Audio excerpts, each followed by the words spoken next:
నాయుడు తన స్వలాభం కోసం పవిత్రమైన తిరుపతి లడ్డు మీద నింద వేసి ఈరోజు శ్రీవారి భక్తులందరి మనోభిప్రాయాల్ని దెబ్బతీశాడు.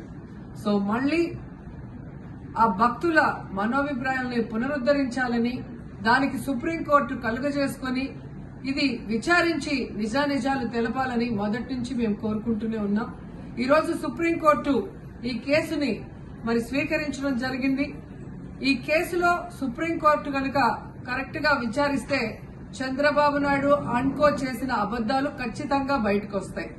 ఎందుకంటే మీరే చూశారు, చంద్రబాబు నాయుడు లాంటి వాళ్ళు ఒక సీఎం స్థాయిలో ఉండి తప్పు జరిగిందా లేదా అని విచారణ చేయకుండా, ఎటువంటి సాక్ష్యాధారాలు లేకుండా కేవలం జగన్మోహన్ రెడ్డి గారిని టార్గెట్ చేయాలి, ఆయన మీద నింద వేయాలి, ఆయన్ని హిందువులకి దూరం చేయాలన్న ఒక దురుద్దేశంతోనే ఈ యొక్క కామెంట్ చేశాడు అనేది స్పష్టం కాబోతుంది. ఎందుకంటే ఈరోజు సుప్రీంకోర్టు ఈ కేసు తీసుకునేంత వరకు, ఆ డేట్ అనౌన్స్ చేసేంత వరకు సిట్ వేయనే లేదు. అంటే ఉన్నత స్థాయి విచారణ ఎక్కొట్టాలి, ఉన్నత స్థాయి విచారణ జరిగితే తాను చెప్పిన అబద్దం బయటపడుతుందన్న భయంతో సిట్ ని హడావిడిగా ఏర్పాటు చేయడం మనం అందరం కూడా గమనించాలి. మొదటి నుంచి మాకు సిట్ మీద ఎందుకు నమ్మకం లేదు అంటే, తన పరిధిలో ఉన్న సిట్ ని చంద్రబాబు నాయుడు వేస్తే ఆల్రెడీ తను ఒక జడ్జిమెంట్ ఇచ్చేశాడు కాబట్టి దానికి లోబడే అధికారులు అబద్దాలు మాట్లాడతారు, నిజాలు చెప్పరు. ఎందుకంటే ఈరోజు సిట్ లో వేసిన అధికారి అడిషనల్ డీజీ, ఆయన కన్నా పెద్ద ర్యాంక్ లో ఉన్న టీటీడీ ఈఓ, ఐఏఎస్ ఆఫీసరు మొదట మాట్లాడిన స్టేట్మెంట్ కి చంద్రబాబు నాయుడు గారు అబద్దం చెప్పిన స్టేట్మెంట్ తర్వాత మాట్లాడిన దానికి తేడా చూస్తేనే ఈ సిట్ అనేది సిట్ అండ్ స్టాండ్ కి తప్ప దేనికి పనికిరాదనేది అర్థమైంది. అందుకే మేము మొదటి నుంచి అడిగాము, సుప్రీంకోర్టులో విచారణ జరగాలి, సిబిఐకి డైరెక్షన్ ఇచ్చి విచారిస్తే ఖచ్చితంగా మత కల్లోలాలు సృష్టించాలనుకున్న చంద్రబాబు నాయుడు అన్కో అందరికీ కూడా బుద్ధి చెప్పే అవకాశం దొరుకుతుందని. సో ఈరోజు విచారణ స్టార్ట్ అయింది. దీన్ని సిబిఐకి అప్పచెప్పి సిట్టింగ్ జడ్జి పర్యవేక్షణలో విచారణ జరిగితే ఖచ్చితంగా హిందువుల మనోభిప్రాయాల్ని గౌరవించిన వాళ్ళం అవుతాం, పునరుద్ధరించిన వాళ్ళం అవుతాం. లేకపోతే చంద్రబాబు నాయుడు వేసిన ఈ నింద పవిత్రమైన లడ్డూని తినాలా వద్దా, దీంట్లో కలిసిందా లేదా అన్న అనుమానంతోనే భక్తులందరూ కూడా ఈరోజు లడ్డూ తినకుండా వెళ్లిపోతుంటే ఒక తిరుపతి అమ్మాయిగా చాలా బాధేస్తుంది. ఈ రోజే అలగర్ కోయిల్ మదురై దగ్గర దక్షిణ తిరుమల చాలా పవిత్రమైన టెంపుల్. ఇక్కడ భగవంతుడిని కోరుకున్నాను, ఖచ్చితంగా సుప్రీంకోర్టు ఇన్వాల్వ్ అయి ఈ కేసుని విచారించాలి. తప్పు చేసిన వాళ్ళని, అలాగే అంటే తప్పుడు స్టేట్మెంట్ ఇచ్చిన వాళ్ళందరూ ఎంత పెద్ద పొజిషన్ లో ఉన్నా కూడా వాళ్ళని శిక్షించాలి అని భగవంతుడిని కోరుకున్నాను, సుప్రీంకోర్టుని కోరుకుంటున్నాను.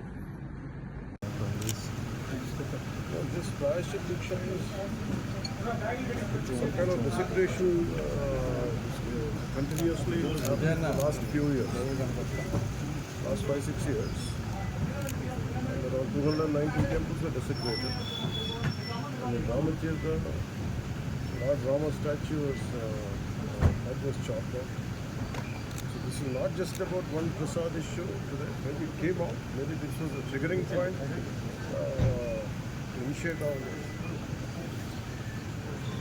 Spiritual Diksha is a commitment for take forward the Sanatana Dharma, Parirakshana is very essential, that is part of the day. This kind of occurrences, any kind of desecration of the temples and such kind of occurrences should be stopped and should be addressed at a different level. And all this, keeping all this in my mind, I think that's what I initiated this workshop. This is going to be a good once I'm done with this, tomorrow we're going to have a declaration day after what we are going to have, what we are looking at. Not just about Diksha, it's not just about saying something and forgetting it. There should be some kind of permanent measure to this, or some permanent addressing mechanism to it. I think that's what we're going to unleash. That's what the roadmap which we would like to set on day after tomorrow. Sir, you would like to respond on this SL comments on yesterday on the issue, sir?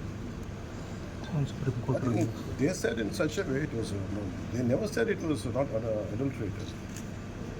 whatever information they have on their hands, I think they commented on that, and the Honorable Supreme Court judges said it was, they didn't say it was honorable, they said. Regarding the date, there was a confusion which will be clear. That's one aspect.